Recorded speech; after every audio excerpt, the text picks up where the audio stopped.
UGC net পাশ করা সত্যিই কি খুব কঠিন? সারা ভারত থেকে মাত্র 6% যারা স্টুডেন্টস রয়েছে তারা ইউজিসি নেট কোয়ালিফাই করে। এবং ইউজিসি নেট হচ্ছে তোমার সাবজেক্টের ওপর বেস করে একটা সব থেকে টপ লেভেলের এক্সাম, যেই এক্সামটা কোয়ালিফাই করে তুমি কিন্তু দেশের মধ্যে অ্যাসিস্ট্যান্ট প্রফেসর হতে পারবে। তাহলে এরকম একটা পরীক্ষা, সেটা কঠিন, সেটা তো না সহজ, সেটা নিয়ে একটা কনফ্লিক্ট তো থাকেই। এবং সব থেকে বড় ব্যাপার, বাস্তবে কতটা কঠিন নাকি সেটাকে কঠিন বানানো হয়েছে, সেই বিষয়টা নিয়ে কিন্তু আজকে আমরা এই ভিডিওতে চর্চা করব। তাই সবাইকে বলবো, যারা যারা ইউজিসি নেট অ্যাসপিরেন্টস রয়েছো, যারা মনে করছো যে নেট পরীক্ষাটা তোমরা দিতে চাও এবং আমাদের দেশের মধ্যে অ্যাসিস্ট্যান্ট প্রফেসর হতে চাও, পিএইচডি করতে চাও, এবং দেশে প্রিমিয়াম যে পদগুলোর মধ্যে অন্যতম হচ্ছে আমাদের প্রফেসর যে পদ, সেই পদের মধ্যে তোমরা যেতে চাও, তাহলে অবশ্যই এই ভিডিওটা পুরোটা শেষ পর্যন্ত দেখবে। কারণ এই রকম ছোট ছোট ভুলগুলোর জন্যই কিন্তু আমরা অনেক এক্সামে পিছিয়ে পড়ি। আমরা সেটাকে ভুল বলি, পরবর্তীকালে ভাগ্যের দোষ দিয়ে, সিস্টেমের দোষ দিয়ে আমরা সেখান থেকে পিছিয়ে চলে আসি। তাই যারা যারা আমার ভিডিও দেখো বা আমাকে যারা শোনো, আমার কথা শুনতে পছন্দ করো, তাদেরকে যাতে এই ভুলগুলো আর না করতে হয়, যাদের এই ভুলগুলো যাতে আর মিস্টেকগুলো রিপিট না হয়, তার জন্য আজকের এই ভিডিওটা তোমাদের কাছে। তাই সবাইকে ওয়েলকাম জানাই আমাদের ইউটিউব চ্যানেল আড্ডা 24/7 বাংলার অফিসিয়াল ইউটিউব চ্যানেলে। আমি হলাম তোমাদের সৌভিক স্যার, যেখানে তোমরা নেট সেট রিলেটেড বিভিন্ন আপডেট কিন্তু টাইম টু টাইম তোমরা পাবে। তার জন্য অবশ্যই কি করতে হবে, তোমাদের এই আড্ডা 24/7 বেঙ্গলির অফিসিয়াল ইউটিউব চ্যানেলটিকে সাবস্ক্রাইব করে বেল আইকন প্রেস করে রাখতে হবে। কোথা থেকে পাবে? দেখবে যেখানে তুমি ভিডিওটা দেখছো তার ঠিক নিচে ডান দিকে সাবস্ক্রাইব বলে একটা অপশন পাবে। সেই সাবস্ক্রাইব বাটনটাই যদি তুমি ক্লিক করো, তাহলেই কিন্তু তুমি কি পেয়ে যাবে, তাহলেই আমাদের চ্যানেলের সাথে ডাইরেক্টলি তুমি কানেক্টেড হয়ে যেতে পারবে। এবার বিষয়টা যেটা তোমাদেরকে বলবো, যে আমাদের দেশের মধ্যে দুটো নেট এক্সাম হয়, একটা হচ্ছে ইউজিসি নেট এক্সাম, আর একটা হচ্ছে সিএসআইআর নেট এক্সাম। অনেকের এই দুটোর মধ্যে কনফিউশন থাকে। অনেকেই আমাকে বিভিন্ন এক্সামের যারা অ্যাসপিরেন্টস রয়েছে আমাকে মেসেজ করে বলে, স্যার আমার এই সাবজেক্ট আমি কোন এক্সাম দেবো, আমার ওই সাবজেক্ট আমি কোন এক্সাম দেবো, আমি ইউজিসি হবে না আমার সিএসআইআর হবে, এই কনফিউশনটা থাকে। তাই এইটাকে যাতে প্রথমেই দূর করে দেওয়া যায়, সেই জন্য কিন্তু অলরেডি আমি ইউজিসি নেট আর সিএসআইআর নেটের মধ্যে কি ডিফারেন্স তার ভিডিও আমি করে দিয়েছি। যদি তোমরা না দেখে থাকো, অবশ্যই এই চ্যানেলেরই আড্ডা 24/7 বেঙ্গলির ভিডিও সেকশনে তুমি চলে যাও। ভিডিও সেকশনে গেলেই তুমি আমাদের ইউজিসি নেট বা সিএসআইআর নেটের যে ডিফারেন্স সেটা পেয়ে যাবে। বা তুমি ইউটিউবে গিয়ে সার্চও করতে পারো, UGC net versus CSIR net Souvik sir আড্ডা 24/7 বেঙ্গলি। তুমি একদম পরিষ্কারভাবে একটা মানে ভিডিও পেয়ে যাবে, যে ভিডিওটা তোমাকে এই বিষয়টা সম্পর্কে পুরো স্পষ্ট একটা ধারণা দিয়ে দেবে। তবুও আমি ছোট করে যদি বলে দিই, ইউজিসি নেট এবং সিএসআইআর নেট দুটোই হচ্ছে national level eligibility test exam. যে দুটো এক্সামের মধ্যে কি হচ্ছে, ডিফারেন্স কি আছে, ইউজিসি নেটটা হচ্ছে সায়েন্স, ইউজিসি নেটটা হচ্ছে আর্টস এবং কমার্স স্টুডেন্টদের জন্য, এবং সিএসআইআর নেটটা হচ্ছে পিওর সায়েন্স যারা স্টুডেন্ট তাদের জন্য। যেমন কেউ যদি মনে করে সে ম্যাথস নিয়ে নেট পরীক্ষা দিতে চায়, সে ফিজিক্স নিয়ে দিতে চায়, কেমিস্ট্রি নিয়ে দিতে চায়, সে মনে করছে আর্টস সায়েন্স নিয়ে দিতে চায়, এরকম প্রপার যে বা লাইফ সায়েন্স বা যেগুলো হয় বায়োলজি, এগুলো নিয়ে কেউ যদি নেট দিতে চায়, তাহলে তাকে সিএসআইআর নেটের দিকে এগোতে হবে। আর যদি কেউ মনে করে থাকে সে হিস্ট্রি বলো, জিওগ্রাফি বলো, কম্পিউটার সায়েন্স বলো, কম্পিউটার অ্যাপ্লিকেশন বলো, বেঙ্গলি বলো, ইংলিশ বলো, কমার্স বলো, ম্যানেজমেন্ট বলো, পলিটিক্যাল সায়েন্স বলো, এতগুলো সাবজেক্টের ওপর যদি তুমি দিতে চাও নেট পরীক্ষা, তাহলে তোমার জন্য ইউজিসি নেট এক্সাম হবে। দুটো আলাদা এক্সাম, দুটো আলাদা সিলেবাস, দুটো আলাদা প্যাটার্ন, দুটো পরীক্ষা আলাদা হয়, সম্পূর্ণটা কিন্তু দুটো আলাদা। ঠিক আছে? তাই এইটা আগে তোমরা ওই ভিডিওটা দেখে ক্লিয়ার করে নেবে যে ইউজিসি আর সিএসআইআর নেট দুটো জিনিসটা কি। ঠিক আছে? তো আজকে তোমাদেরকে আমি বলবো যে এই যে নেট পরীক্ষাগুলো হয়, ইউজিসি বলো বা সিএসআইআর নেট বলো, এই তিনটে এক্সাম যেটা রয়েছে, এনটিএ এক্সাম বা যেটাকে আমরা নেট এক্সাম বলতে পারি, এই নেট এক্সামের অ্যাকচুয়ালি উদ্দেশ্যটা কি থাকে। নেট এক্সামের যদি উদ্দেশ্যটা তুমি দেখো, এখানে তিনটে জিনিস তোমরা দেখতে পাবে, একটা অ্যাসিস্ট্যান্ট প্রফেসর, একটা জুনিয়র রিসার্চ ফেলোশিপ, আর একটা হচ্ছে পিএইচডি অ্যাডমিশন অনলি। মানে তুমি যখন নেট পরীক্ষা দেবে, নেটের যখন রেজাল্টটা বেরোবে, এই রেজাল্টটা কিন্তু তিনটে ক্যাটাগরির ওপর বেস করেই কিন্তু রেজাল্টকে বার করা হয়ে থাকে। তিনটে ক্যাটাগরির ওপর বেস করে কি হবে, তিনটে ক্যাটাগরির ওপর বেস করে কিন্তু রেজাল্ট বেরিয়ে থাকে। এইবার এখানে বিষয়টা যেটা হচ্ছে, এই তিনটে ক্যাটাগরির মধ্যে সিলেকশনটা কিভাবে হয়। সিলেকশনটা হচ্ছে, ধরো তুমি যখন নেট পরীক্ষা দিচ্ছ, নেট পরীক্ষায় যতজন পরীক্ষার্থী বসছে তার মধ্যে 6%, টপ 6% যারা স্কোর করবে তাদেরকে নেট কোয়ালিফাই করানো হবে, মানে only qualify for assistant professor দেওয়া হবে, আর টপ 1% যারা রয়েছে তাদের জুনিয়র রিসার্চ ফেলোশিপ দেওয়া হবে। মানে আমি যদি বলি টোটাল পরীক্ষাটায় 200 জন পরীক্ষা বসেছে, সেই 200 জনের মধ্যে টপ 6% মানে 12 জন, প্রথম 12 জন যারা থাকবে, যারা ভালো নাম্বার পাবে তাদেরকে অ্যাসিস্ট্যান্ট প্রফেসর দেওয়া হবে। এবার প্রথম থেকে থেকে হয়তো দুজনকে আমরা কি দিতে পারি, প্রথম দুজনকে জেআরএফ দেওয়া হবে, তারপর পরের 3 নম্বর থেকে 12 নম্বর জন যতজন আছে তাদেরকে অ্যাসিস্ট্যান্ট প্রফেসর দেওয়া হবে, এবং তারপর 12-র পর হয়তো 13-14 বা আরও কিছু জন 5-6 জন এক্সট্রা যারা থাকবে তাদেরকে পিএইচডি অনলি দেওয়া হবে। তার মানে টোটাল নেট পরীক্ষাটা কোয়ালিফাই করছে কোথা থেকে, 1 থেকে ম্যাক্সিমাম তুমি ধরে নাও 20 জন, 200 জন পরীক্ষায় বসলো, 1 থেকে 20 জন কোয়ালিফাই করলো, বাকি যারা রয়েছে তাদের কিন্তু আর কোনো রকম কোনো কোয়ালিফিকেশন বা কিছু কিন্তু কোয়ালিফাই করতে পারলো না। এইবার প্রশ্নটা হচ্ছে এই তিনটে যে কোয়ালিফাই হচ্ছে, তিনটের মধ্যে পার্থক্যটা কোথায় রয়েছে? পার্থক্যটা হচ্ছে যদি তুমি জেআরএফ বা জুনিয়র রিসার্চ ফেলোশিপ পাও, তাহলে জুনিয়র রিসার্চ ফেলোশিপ মানে তুমি যখন নেট পাস করলে বা জেআরএফ পাস করলে তোমাকে পিএইচডি করার জন্য ইউজিসির তরফ থেকে 5 বছর ফেলোশিপ দেওয়া হবে, টাকা দেওয়া হবে। কত টাকা কি ব্যাপার সেটা অলরেডি আমি বলেছি, পরেও বলে দেবো কতগুলো টাকা। মোটামুটি তুমি ধরে নাও আনুমানিক সব কিছু ধরে 40 থেকে 50,000 টাকার মধ্যে তুমি পার মান্থ কিন্তু পেয়ে যেতে পারবে যদি তুমি জেআরএফ কোয়ালিফাই করো। কত বছর ধরে এটা পাবে? 5 বছর ধরে এবার পাবে।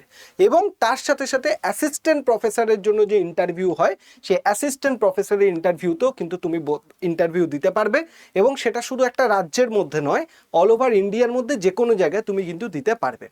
আর যদি তুমি মনে করো যে তুমি অ্যাসিস্ট্যান্ট প্রফেসর পেলে, তাহলে অ্যাসিস্ট্যান্ট প্রফেসর পেলে মানে তুমি যখন মানে পিএইচডি করবে, ইউজিসির তরফ থেকে তোমাকে কোনো রকম ফেলোশিপ বা টাকা দেওয়া হবে না, কিন্তু তুমি পিএইচডি করতে পারবে, এবং তুমি অ্যাসিস্ট্যান্ট প্রফেসর হওয়ার জন্য যে ইন্টারভিউ বা প্রসেস সেগুলো কিন্তু তুমি করতে পারবে। শুধু জেআরএফ আর অ্যাসিস্ট্যান্ট প্রফেসরের মধ্যে পার্থক্য, জেআরএফ এর ক্ষেত্রে ইউজিসির তরফ থেকে ফেলোশিপ দেওয়া হয়, অ্যাসিস্ট্যান্ট প্রফেসরের ক্ষেত্রে সেই ফেলোশিপটা দেওয়া হয় না।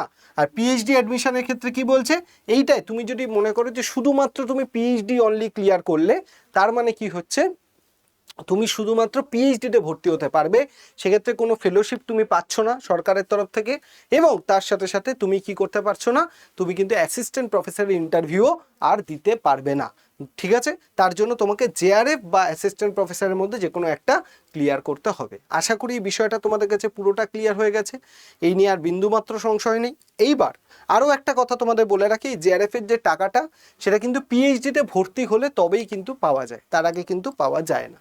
এবার তোমাদের সিএসআইআর নেট আর ইউজিসি নেটের মধ্যে একটা ছোট্ট ডিফারেন্স তবু আমি করে দিই। সিএসআইআর নেট যেটা হচ্ছে মাত্র 5টি কোর্স সায়েন্স বিষয়ের ক্ষেত্রে হয়ে থাকে, তাহলে সিএসআইআর নেট কিন্তু কতগুলো বিষয় হয়, 5টা বিষয়ের উপর হয়। তো আমরা দেখলাম যে সিএসআইআর নেটে কতগুলো, সিএসআইআর নেটে টোটাল 5টা কোর্স সায়েন্স বিষয় থাকে, একদম পিওর সায়েন্স যে বিষয়গুলো থাকে, যেমন কি লাইফ সায়েন্স, কেমিক্যাল সায়েন্স, আর্থ, ম্যাথামেটিক্যাল সায়েন্স, ফিজিক্যাল সায়েন্স, এই যে শব্দ এগুলো রয়েছে সাবজেক্টগুলো, সেগুলো সিএসআইআর নেটের অন্তর্ভুক্ত হয়ে থাকে। ইউজিসি নেটে কতগুলো বিষয় থাকে, 83টি বিষয়, অনেক বেশি বিষয় থাকে, যার মধ্যে আর্টস, কমার্স, ম্যানেজমেন্ট, লিটারেচার, এই সমস্ত বিষয়গুলো কিন্তু এর মধ্যে অন্তর্ভুক্ত হয়। সিএসআইআর কারা দিতে পারে, যারা বিটেক করছে, বি ফার্মা, এমবিবিএস, এরা এই সমস্ত ছাত্রছাত্রীরা সিএসআইআর নেট দিতে পারে। ইউজিসি নেটের ক্ষেত্রে শুধুমাত্র মাস্টার ডিগ্রি থাকা বাধ্যতামূলক। কি হচ্ছে, শুধুমাত্র মাস্টার ডিগ্রি, তুমি যে সাবজেক্ট নিয়ে পড়াশোনা করছো সেই সাবজেক্টে যদি তোমার মাস্টার ডিগ্রি থাকে তাহলেই তুমি ইউজিসি নেট পরীক্ষা দিতে পারবে, এবং সেক্ষেত্রে তোমার 55% নাম্বার কিন্তু মাস্টার ডিগ্রিতে থাকাটা দরকার। আর যারা গ্র্যাজুয়েশনে 8 সেমিস্টারে রয়েছে তাদের যদি টোটাল গ্র্যাজুয়েশনে 75% নাম্বার থাকে তারাও কিন্তু ইউজিসি নেট পরীক্ষা দিতে পারবে। এইবার তুমি দেখো জিওগ্রাফি এবং কম্পিউটার সায়েন্স, এই যে দুটো সাবজেক্ট দেখতে পাচ্ছ, এইগুলো অনেকটা শুনতে সায়েন্সের মতো হলেও এগুলো কিন্তু ইউজিসি নেটের অন্তর্গত। জিওগ্রাফি ইউজিসি নেটের আন্ডারে রয়েছে, আর কম্পিউটার সায়েন্সও কিন্তু ইউজিসি নেটের আন্ডারে রয়েছে, সিএসআইআর নয়। ঠিক আছে, এইবার যদি তোমরা বিষয়টা দেখো কি বলছে, যে আপনার কি মাস্টার ডিগ্রি আছে, ঠিক আছে, যদি তুমি বলো হ্যাঁ আমার মাস্টার ডিগ্রি আছে, তাহলে তুমি তোমার যদি মাস্টার ডিগ্রিতে মিনিমাম 55% নাম্বার থাকে, যদি তুমি জেনারেল, আনরিজার্ভ বা ইডাব্লিউএস ক্যাটাগরির মধ্যে হও, বা তুমি যদি SC ST OBC PWD third gender হও, সেক্ষেত্রে তোমার 50% নাম্বার যদি মাস্টার ডিগ্রিতে থাকে, তাহলে তুমি এলিজেবল। নেক্সট হচ্ছে কি, ফাইনাল ইয়ারে পড়ছি, ঠিক আছে, ফাইনাল ইয়ার যারা স্টুডেন্ট রয়েছে, অনেকে এটা প্রশ্ন করে, স্যার আমি ফাইনাল ইয়ার রয়েছি, আমার এখনো ডিগ্রি কোর্স কমপ্লিট হয়নি, আমি কি দিতে পারবো? তাহলে দেখো, আবেদন করতে পারবেন, তবে শর্ত প্রযোজ্য। যারা মাস্টার ডিগ্রি করছো, মাস্টার ডিগ্রি করতে করতেও কিন্তু তোমরা অ্যাপ্লাই করতে পারবে। সেক্ষেত্রে কি শর্ত রয়েছে? নেট রেজাল্ট বেরোনোর 2 বছরের মধ্যে প্রয়োজনীয় নম্বর সহ মাস্টার সম্পূর্ণ করতে হবে। ধরো তুমি মাস্টার ডিগ্রিতে ফার্স্ট সেমিস্টারে রয়েছো, ফার্স্ট সেমিস্টারে পড়তে পড়তে তুমি নেট দিলে, নেট পাস করে গেলে, তাহলে ওই জবে তুমি পাস করলে তার 2 বছরের মধ্যে তোমাকে নেট ক্লিয়ার করতে হবে। এবার তুমি ফার্স্ট সেমিস্টার মানে কি, তোমার কাছে এখনো 3টে সেমিস্টার, 3টে সেমিস্টার মানে 2টো সেমিস্টার 1 বছর, আর একটা সেমিস্টার মানে 1.5 বছরের মধ্যে তুমি যদি প্রত্যেকটা সেমিস্টার পাস করে যাও, তাহলে 1.5 বছরের মধ্যেই তোমার কমপ্লিট হয়ে যাচ্ছে। তাহলে তো কোনো চিন্তা নেই, তাহলে 2 বছরের মধ্যে, 2 বছর আগেই তোমার মাস্টার ডিগ্রি কমপ্লিট হয়ে যাচ্ছে। তাহলে তুমি যদি মাস্টার ডিগ্রি ফার্স্ট সেমিস্টারেও থাকো, তাহলেও কিন্তু তুমি নেট পরীক্ষা দিতে পারবে। বোঝা গেল? নেক্সট, পিএইচডি অনলি ক্যাটাগরির ক্ষেত্রে সময়সীমা 1 বছর। যদি তুমি পিএইচডি অনলি শুধুমাত্র ক্লিয়ার করো, শুধুমাত্র নেট ক্লিয়ার করলে না, জেআরএফ ক্লিয়ার করলে না, শুধু পিএইচডি অনলি ক্লিয়ার করলে, সেক্ষেত্রে পিএইচডি অনলি ক্লিয়ার করার 1 বছরের মধ্যে তোমাকে কি করতে হবে? নেটটা ক্লিয়ার করে এই মাস্টার ডিগ্রি কমপ্লিট করে ফেলতে হবে। আশা করি এই ছোট ছোট বিষয়গুলো তোমাদের মধ্যে ক্লিয়ার হয়ে গেছে, কারণ এইগুলো জানাটা খুব দরকার। এগুলো থেকে কিন্তু মেন সমস্যাটা তৈরি হয়। নেক্সট হচ্ছে জুনিয়র রিসার্চ ফেলোশিপ আর অ্যাসিস্ট্যান্ট প্রফেসর। এই তিনটের মধ্যে কি পার্থক্য? জুনিয়র রিসার্চ ফেলোশিপের জন্য যদি তুমি আবেদন করতে চাও, তাহলে 30 বছর পর্যন্ত সময়সীমা রয়েছে, ঠিক আছে? মানে তুমি যদি মনে করো যে তুমি নেট পরীক্ষায় বসবে এবং applied for junior research fellowship বা জেআরএফ এর জন্য অ্যাপ্লাই করতে চাও, তাহলে কিন্তু তোমাকে 30 বছর অবধি টাইম ম্যাক্সিমাম তুমি এই জুনিয়র রিসার্চ ফেলোশিপের জন্য অ্যাপ্লাই করতে পারবে। কত বছর? 30 বছর পর্যন্ত টাইম তুমি জুনিয়র রিসার্চ ফেলোশিপের জন্য অ্যাপ্লাই করতে পারবে।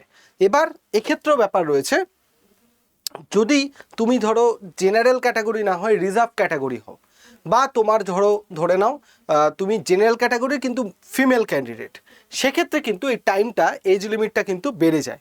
সেটা আরও 5 বছর, আরও 5 ইয়ার্স কিন্তু বাড়িয়ে দেওয়া হয়, ঠিক আছে? এই যে দেখতে পাচ্ছ, এসসি এসটি পিডাব্লিউডি এবং মহিলাদের জন্য 5 বছর কিন্তু প্রার্থীদের, এবং ওবিসিদের জন্য 3 বছরের ছাড় দেওয়া হয়। মানে তুমি যদি ওবিসি ক্যান্ডিডেট হও, তাহলে 33 বছর বয়স পর্যন্ত তুমি জেআরএফ এর জন্য অ্যাপ্লাই করতে পারবে। তুমি যদি এসসি এসটি পিডাব্লিউডি এইগুলো হও, বা জেনারেল ক্যান্ডিডেটের মধ্যে মহিলা ফিমেল হও, তাহলে 30 + 5 35 বছরের জন্য অ্যাপ্লাই তুমি জেআরএফ এর জন্য করতে পারবে। আর যদি তুমি সিএসআইআর নেট দাও, সেক্ষেত্রে বয়স হচ্ছে কত? 28 বছর পর্যন্ত তুমি অ্যাপ্লাই করতে পারবে জেআরএফ এর জন্য। এবং অ্যাসিস্ট্যান্ট প্রফেসর কোনো বয়স সীমা নেই। তুমি নেট পরীক্ষা, তুমি যদি মনে করো আমার জেআরএফ দরকার নেই, আমি শুধু নেটটা পাস করতে চাই, ঠিক আছে, সেক্ষেত্রে তুমি আজীবন যখন খুশি নেট পরীক্ষায় দিতে পারো। তুমি মনে করো 50 বছর বয়সে গিয়ে তখনও নেট দিতে পারো, এরকম কোনো ব্যাপার নেই, কোনো এজ লিমিট কিন্তু নেই, ঠিক আছে? এইবার যদি আমি তোমাদেরকে বলি যে পরীক্ষার গঠন বা স্ট্রাকচারটা কি, এটা জানাটা খুব দরকার। কারণ এই স্ট্রাকচার না জেনেই কিন্তু ম্যাক্সিমাম স্টুডেন্টরা পড়াশোনা শুরু করে দেয়, এবং সেক্ষেত্রে তাদের কি হয়ে যায়? গন্ডগোলটা পেকে যায়। সেই জন্য আগেই আমাদের পুরো বিষয়টা বুঝে নিতে হবে যে এখন আমি ইউজিসি নেটের কথা বলছি। ইউজিসি নেটে 2টো পেপার থাকে, একটা পেপার 1 যেটা 50টা প্রশ্ন থাকে, এবং আরেকটা হচ্ছে তোমাদের পেপার 2। তাহলে আরেকটা হলো কি পেপার 2, যেখানে কি থাকে? নিজস্ব বিষয়, যেখানে 100টা প্রশ্ন থাকে। এবার পেপার 1 মানে কি? যেখানে সমস্ত সাবজেক্টের স্টুডেন্টের জন্য কমন একটা পেপার, ঠিক আছে? আবারও বলছি, এটা কিন্তু ইউজিসি নেটের জন্য।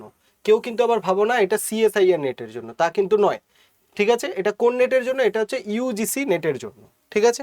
তাহলে ইউজিসি নেটের জন্য কটা পেপার হয়? একটা পেপার 1 হয়, আর একটা হচ্ছে পেপার 2 হয়।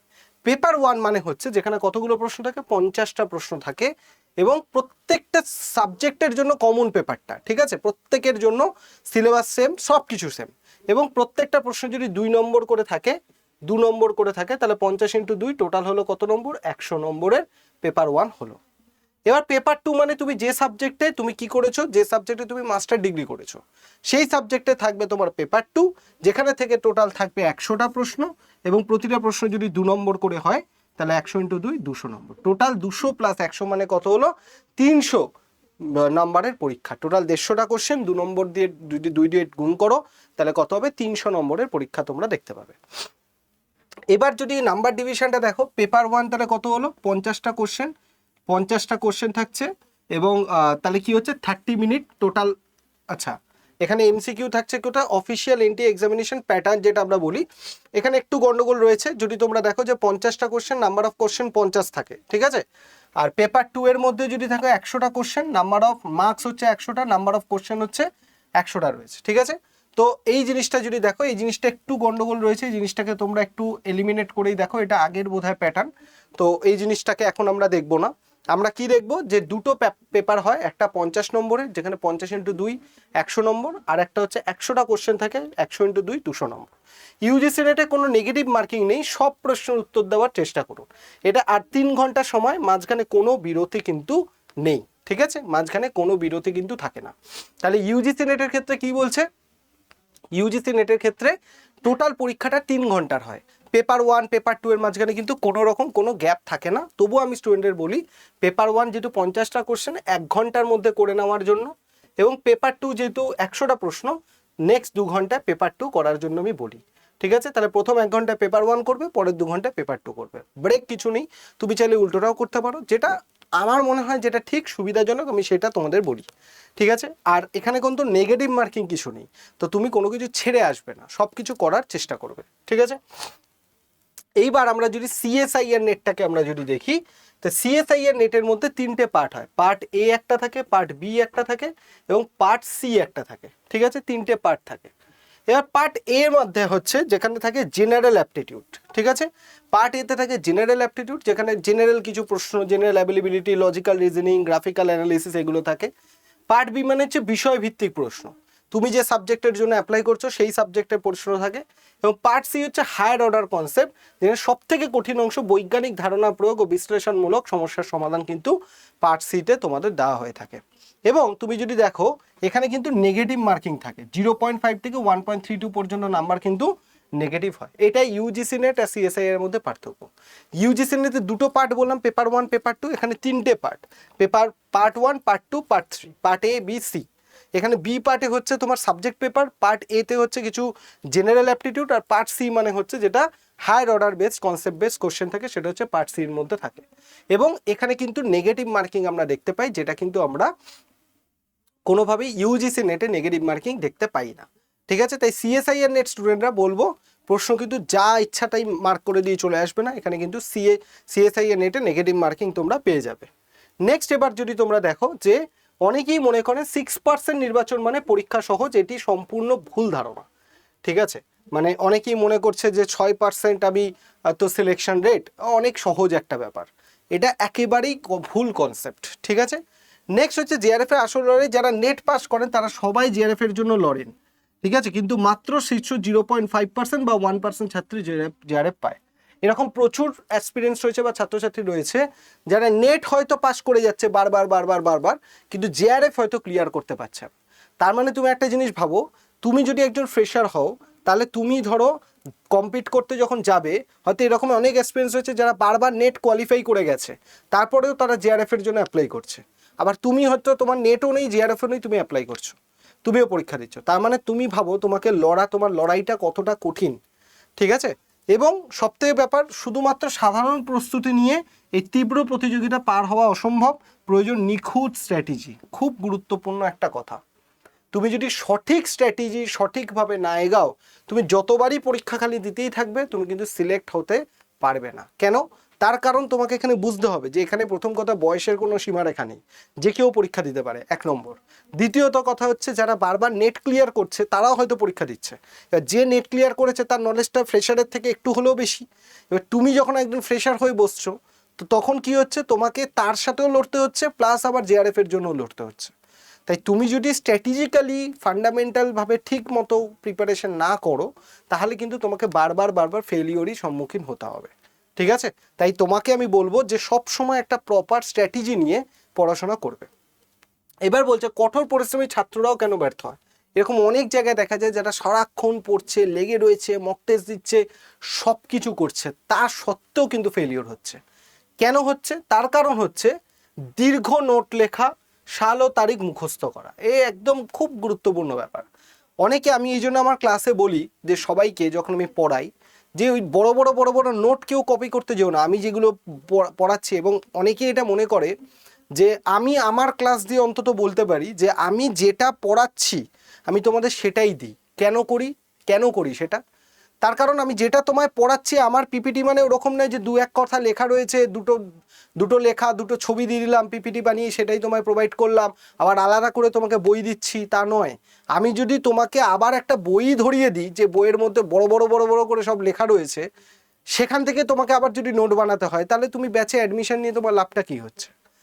আমি আমার ক্লাসে অন্তত আমি আমার নিজের কথা বলতে পারি, আমি যেটুকুন নোটটা দরকার কোনো একটা টপিকে, ধরো টিচিং অ্যাপটিটিউডে কোনো একটা টপিকে যেটুকুন দরকার সেইটাকে নোট করে, সেই টপিকগুলোকে, সেই লাইনগুলোকে নোট করে এখানে নিয়ে আসি এবং সেই লাইনগুলো তোমাদেরকে পড়িয়ে বুঝিয়ে দিই এবং সেইগুলোকেই তোমাকে আমি প্রোভাইড করছি, যাতে তোমার নিজের নোট বানানোর প্রয়োজনটা কমে যায়, সময়টা বেঁচে যায়। নালে আমি যদি তোমাকে দু একটা পিপিটিতে এরকম দু একটা লাইন লিখে দিলাম এবং একটা বড় মোটা বই তোমাকে গুছিয়ে দিলাম, ব্যাচ নিচে বলে একটা বই দিয়ে দিলাম, এতে তুমি দেখবে তাহলে আলটিমেটলি আমি যেটা পড়ালাম তার থেকে বইয়ে অনেক বেশি কিছু লেখা রয়েছে এবং কোন লাইনটা ধরবে, কোনটা পড়বে না, সেটা নিয়ে কনফিউশন তৈরি হবে। আসলে ডিপেন্ড করছে যে স্টাডি মেটেরিয়ালটা আমি তোমাকে প্রোভাইড করছি সেইটার পোটেনশিয়ালিটি কতটা রয়েছে।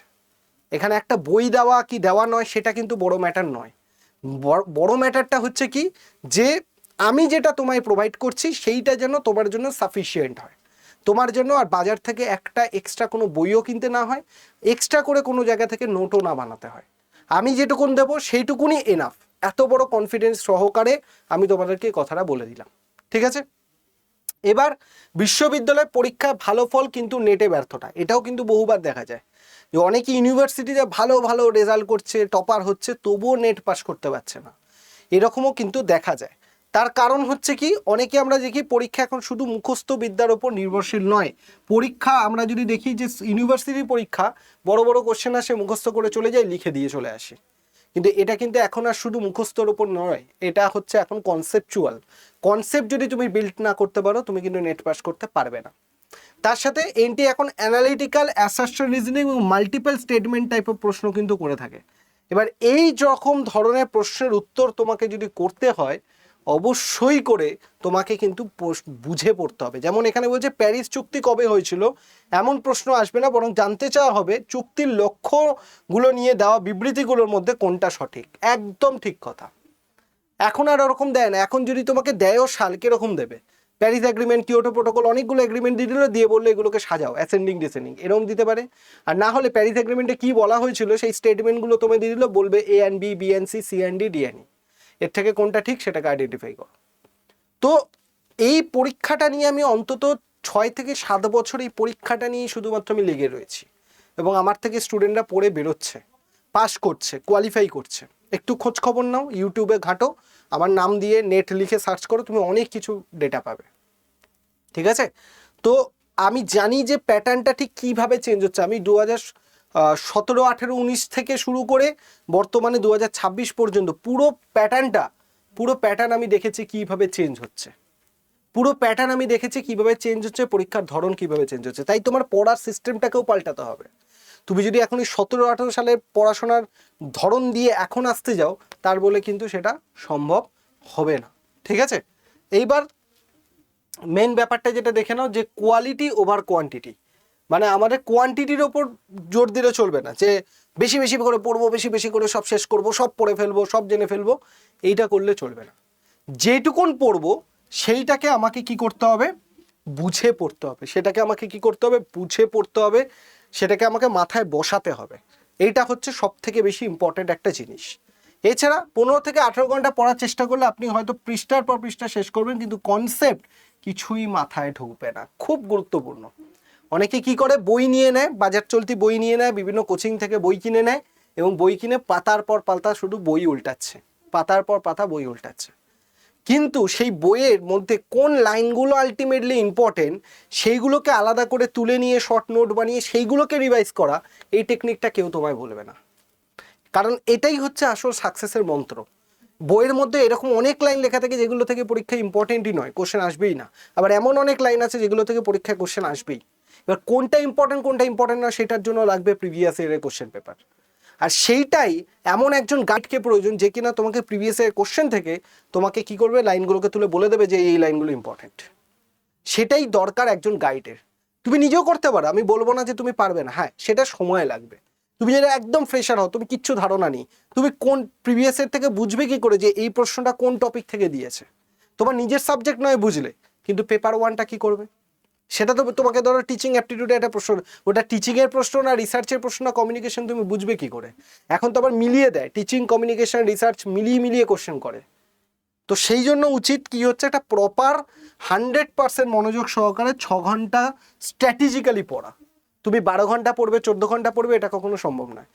6 ঘন্টা পড়ো, কিন্তু 100% স্ট্র্যাটেজিক্যালি সহ করো। যেটা পড়ো সেটা থেকে যেন পরীক্ষায় কোশ্চেন আসে, যেভাবে পড়ো সেটা দিয়ে যেন সিলেকশন হয়, এটা আমাদেরকে আগে কি করতে হবে, ক্লিয়ার করে নিতে হবে। ঠিক আছে, এর সাথে সাথে আমি তোমাদেরকে বলে রাখি যে পেপার ওয়ানে 2 থেকে 2.5 ঘন্টা প্রতিদিন পড়ার চেষ্টা করো। ঠিক আছে, 8 ঘন্টা সাফল্যের 8 ঘন্টা গোল্ডেন রুল কি বলছে, পেপার ওয়ান 2 থেকে 2.5 ঘন্টা পড়ার চেষ্টা করো, পেপার 2কে মোটামুটি 4 থেকে 5 ঘন্টা প্রতিদিন পড়ার চেষ্টা করো, এবং 1 ঘন্টা করে প্রতিদিন রিভিশন মক টেস্ট এগুলোর উপর জোর দাও। এটা এভরিডে করো। আগামী ডিসেম্বরের জন্য যারা চেষ্টা করছো, প্রতিদিন 2 থেকে 2.5 ঘন্টা পেপার ওয়ানটাকে পড়ো, 4 থেকে 5 ঘন্টা পেপার 2 এবং 1 ঘন্টা করে মক টেস্ট রিভিশন এগুলোর উপর জোর দাও। যেদিন যতটা পড়ছো সেদিন ততটার উপর টেস্ট দাও, রিভিশন করো, এগুলো কিন্তু করতে থাকো। ঠিক আছে, তবেই কিন্তু গিয়ে তোমার প্রতিদিন পড়াও হবে, রিভিশনও হবে, প্র্যাকটিসও হবে। পড়া, রিভিশন, প্র্যাকটিস এই তিনটের মধ্যে ব্যালেন্স মেনটেন করা খুব দরকার। ঠিক আছে, পেপার ওয়ান মনে রাখবে দ্য র্যাঙ্ক মেকার। অনেকেই মনে করে যে পেপার ওয়ানটা আমি ছেড়ে চলে যাই, পেপার ওয়ান তো ও ঠিক আছে 15-16টা কোশ্চেন রাইট করে দেবো এমনি আন্দাজে, বাকি আমার পেপার 2 নিয়ে হবে, হবে না। এবারই প্রচুর স্টুডেন্ট রয়েছে যারা পেপার 2 খুব ভালো নাম্বার পেয়েছে, পেপার ওয়ানে অত্যন্ত কমে যাওয়ার জন্য কিন্তু এর সিলেকশনটাও এখন মানে বাউন্ডারি লাইনে রয়েছে। এখন ঘুম আসছে না রাতে, যে পেপার 2 এত ভালো করলাম, পেপার ওয়ানটার জন্য এই জায়গায় দাঁড়িয়ে রয়েছে, এরকম ঘুম আসছে না রাতে। তো এই রকম কন্ডিশন যাতে না হয়, পেপার ওয়ানটাকে ভালো করে রেডি করার চেষ্টা করো, এবং পেপার 2 একসাথে পুরো সিলেবাস শেষ করার চেষ্টা। ঠিক আছে, এটা ভুল কনসেপ্ট, পুরো ভুল কনসেপ্ট। কৌশল হচ্ছে প্রতিটা থিওরির পেছনে কেন, কিভাবে কনসেপচুয়াল পড়ার চেষ্টা করা, গভীর জ্ঞান অর্জন করার চেষ্টা করা। পেপার 2 মানে আমি শুধু হুড়োপাটি করে সিলেবাস শেষ করবো, এটা পড়বো ওটা পড়বো সেটা পড়বো, তা নয়।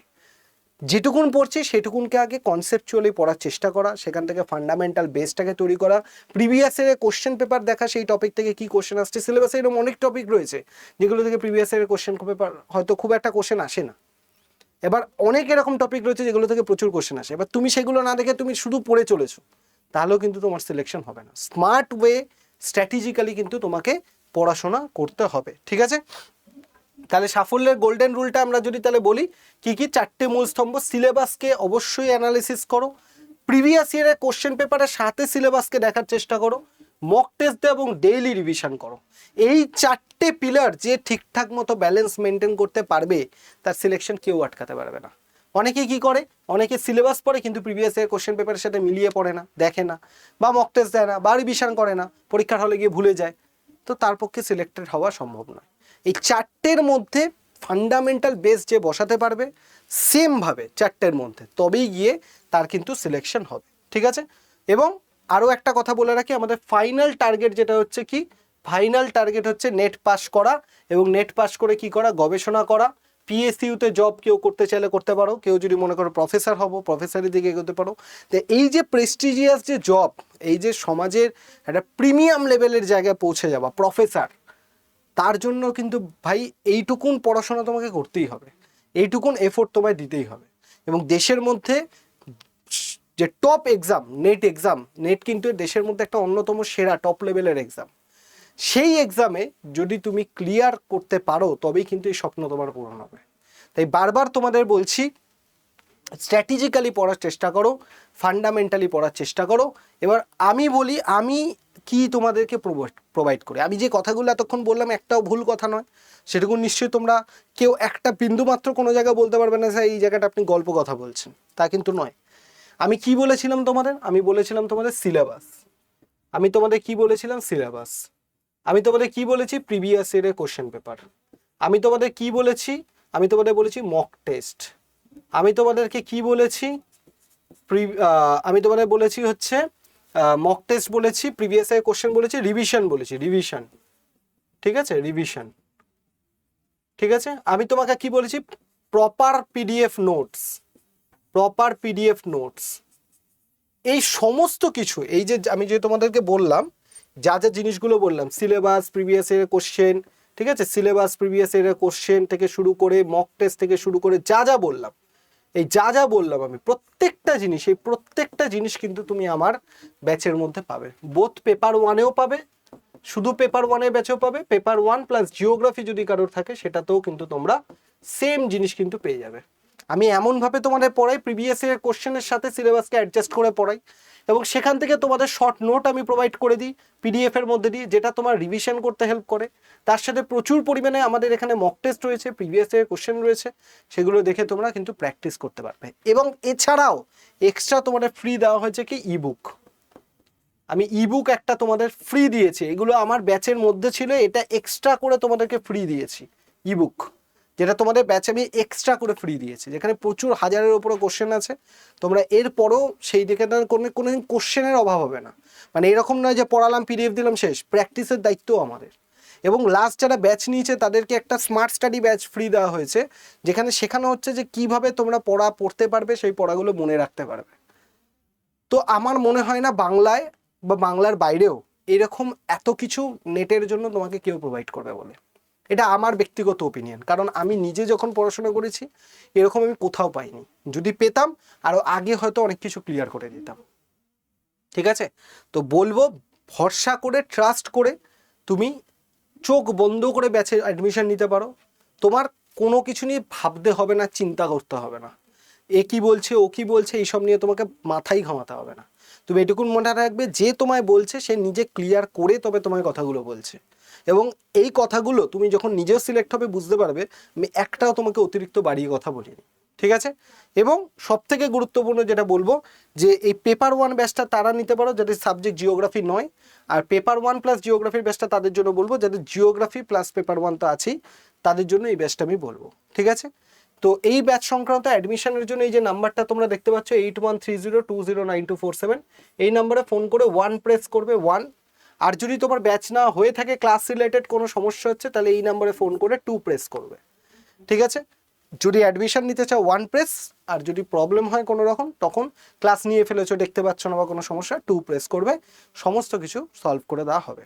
এবং তার সাথে সাথে আমাদের আড্ডা 24/7-এর অ্যাপটাকে ইনস্টল করে নেবে। কেন বলছি, কারণ এই অ্যাপের মধ্যে তুমি অনেক কিছু কুইজ পাবে, সবথেকে গুরুত্বপূর্ণ mock test, previous year practice, এইগুলো পাবে কমপ্লিটলি ফ্রিতে, তোমাকে একটা পয়সাও দিতে হবে না। এবং সেটা দিয়ে তুমি যে স্কোরগুলো করবে, যে আর্নিং করবে, তখন যদি তোমার মনে হয় ব্যাচ নেবে, তোমার ব্যাচের দামও কমে যাবে, কারণ ওই কয়েনগুলো যার বেশি থাকবে না তার ব্যাচের দাম কিন্তু তার তত কমে যায়। ঠিক আছে, তার জন্য অবশ্যই আড্ডা 24/7 অ্যাপটাকে ইনস্টল করবে। কি করে করবে, প্লে স্টোরে গিয়ে আড্ডা 24/7 লেখো, বা এই ভিডিও ডেসক্রিপশন বক্সে দেখবে লিঙ্ক রয়েছে, সেখান থেকে ক্লিক করে তুমি করতে পারবে। আশা করি পুরো বিষয়টা তোমার কাছে ক্লিয়ার হয়েছে। আর দেরি না করে এবার লেগে পড়ো, এবার প্রিপারেশন শুরু করো। আমি তোমাদের কথা দিচ্ছি ডিসেম্বর মাসে তোমাদের সিলেকশন কিন্তু হবেই, কেউ তোমাদের আটকাতে পারবে না, শুধু আমি যেটুকুন বলছি সেই অনুযায়ী চলো। ঠিক আছে, সবাই ভালো থাকো, সুস্থ থাকো, ধন্যবাদ সবাইকে।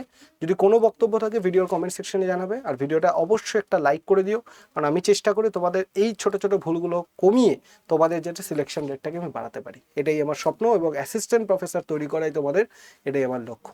ধন্যবাদ সবাইকে, দেখা হচ্ছে নেক্সট ভিডিওতে।